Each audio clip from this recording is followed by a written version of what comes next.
What if I told you people lived in the same forest for 60,000 years and then lost it in a single moment? Most people have never heard about them. But when you hear their story, you will never forget it. Today, we're going into the Albertine Rift, a place older than most civilizations, and the forest that survived the last ice age. There, a community called the Batwa lived in harmony with the land. They weren't visitors, they were the original keepers. This is not a story about lost history. It is a story about resilience, identity, culture nearly erased and then reclaimed. Stay with me, because what happened to the Batwa might change how you think about heritage, nature, and survival. Picture thick mist rolling over jagged volcanic slopes, dense canopy stretching beyond sight, a forest so old it has outlived entire ice ages. While empires rose and fell across the world, this part of Africa barely changed. This is the Albertine Rift, and this is where the Batwa lived. They didn't map the forest, they felt it. They knew its sounds, its rhythms, its secrets. Imagine waking up each day under a green ceiling of prehistoric ferns. So old, scientists still don't fully understand them. Now imagine surviving there. Not just surviving, but thriving. For tens of thousands of years. Let me tell you how they made fire. Not with matches, not with tools you carry in a pocket. With 2 sticks, their hands moving with the precision of centuries of practice. You hear the forest before you see it. Silence fills the air. An elder kneels down. He places 2 sticks together. Rhythm begins. Smoke rises. A spark catches. Then flame. Not magic. Skill. And this fire wasn't just warmth. It was life. It lit volcanic caves at night. It cooked food. It gathered families. It carried stories.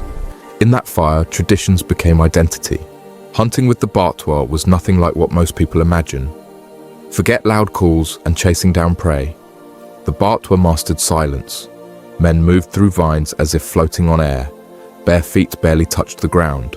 Bows drawn with calm precision. Traps made from fibers and vines laid with purpose. Nothing wasted. Every movement had intent. Hunting was not chaos. It was discipline, total control, total awareness. Imagine that kind of quiet, a quiet so deep you hear your own heartbeat. And the forest was more than food and shelter. It was their pharmacy, no prescriptions, no packaging, just plants. They harvested vines that eased joints, bark that soothed coughs, leaves that closed wounds. Elders taught children not from books, but from memory and observation. They did not learn about the forest, they learned from it. Close your eyes and visualize this. A silverback gorilla steps from the shadows. Eye meets eye, no fear, only respect. Not predator, not threat, just acknowledgement. This was everyday life for the Batwa. Not spectacle, not storybook. Real, unfiltered, connected. Their homes were woven from leaves and branches in minutes. Simple, perfectly integrated, camouflaged against elephants and predators. When seasons shifted, they moved, leaving no footprint. The forest remained whole. Suddenly, everything changed. In 1991, the forest became a national park. On paper, that sounds like a good thing. But listen to this. Lines were drawn by people who had never walked those paths, never felt that soil, never heard those trees whisper. The Batwa were told to leave. No consultation, no compensation, no transition, just a border on a map. In one decision, a people who guarded the forest for tens of thousands of years were pushed out. Think about that for a moment. Not over centuries, not over generations. In an instant, guardians became outsiders. Spears turned into heavy tourist bags. Hunting became labor. Forest paths became dusty roads. Families sat by the roadside, watching the mist where their home once was. Now here is where the story changes. And this is why you won't forget it. The Batwa did not disappear. They adapted.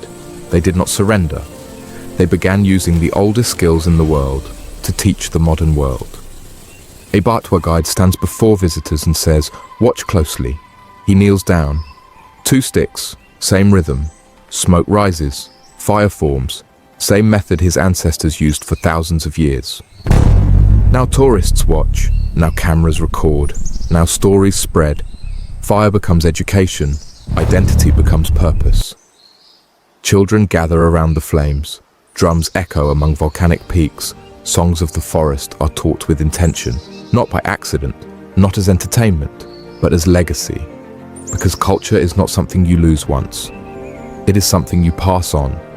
And the Batwa are doing exactly that. They are rebuilding through skill, memory, teaching, presence.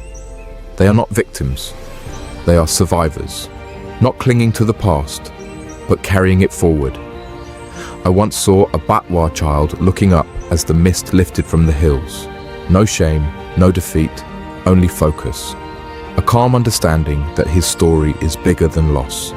It is continuation. That moment changed me because it made me realize real resilience is quiet.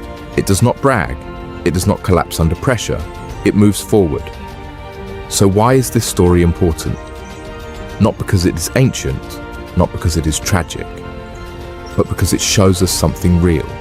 It shows us how people adapt without losing themselves, how culture survives even when land is taken away, how identity stays alive in practices, not possessions, and how fire, something simple, can carry meaning deeper than 1,000 speeches. The world tried to erase the Batwa from their land, but they remain in memory, in skill, in fire, in song. The flame that kept them alive for 60,000 years still burns in them today. And when you hear their story, you understand. History is not just in museums. It lives in people. It lives in traditions. It survives where you might least expect it. As the night grows deeper, imagine a small fire burning at the edge of the forest. Stars appear overhead, no light pollution, just darkness and a flame.